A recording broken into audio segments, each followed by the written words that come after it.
All right, Josh, what is it that you do exactly? So I am the videographer here on the African Mercy, which means I'm in charge of using a video camera to help capture the stories that go on here every day, so that we can send those back home to the donors and supporters and potential donors to really get the word out, to be the eyes and ears of what happens here on the ship. So I work together with not only me as a videographer, but we have 2 photographers and 2 writers, and we're a creative team that works to tell the stories here on the ship. And so my other role too is I'm now the creative coordinator, which means I help lead that team of creatives and kind of focus us all in the same direction and keep us on the same page. Why are you doing it? I mean, why are you here? What do you like?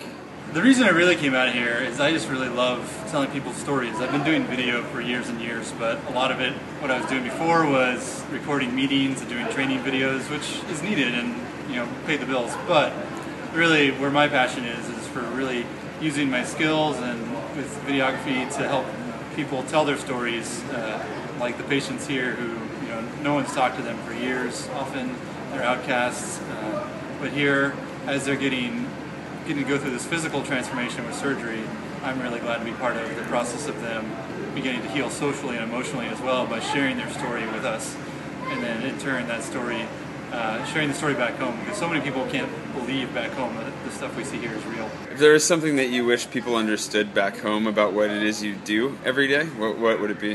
I think the hardest thing is deciding what story to do.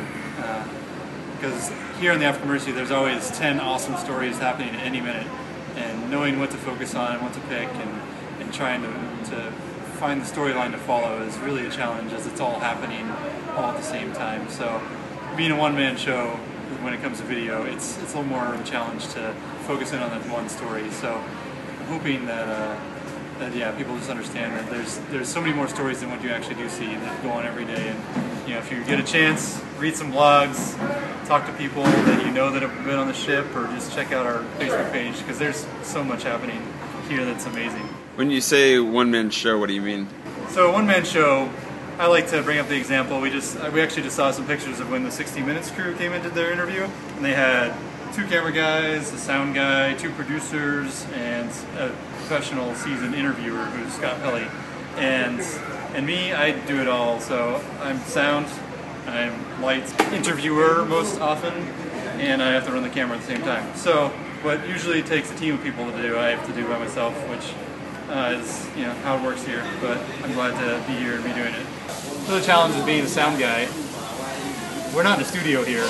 Right now there's water pouring out the ship, that's loud. The carpentry shop is buzzing away.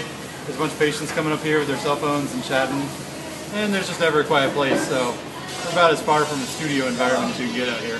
Why, I mean, what is it in particular, if there's anything, but what is your favorite part about this job? What is it that you love?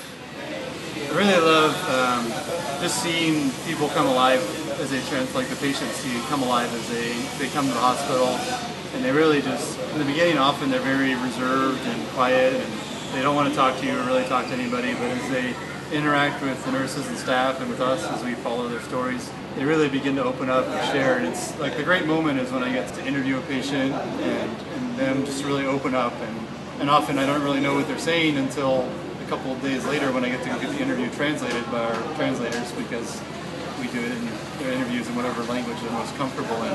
But the great moment is really when that patient opens up and really shares where they've been, and you can see the transformation that's happened right there in their words and their story. They've had the cataract? Okay.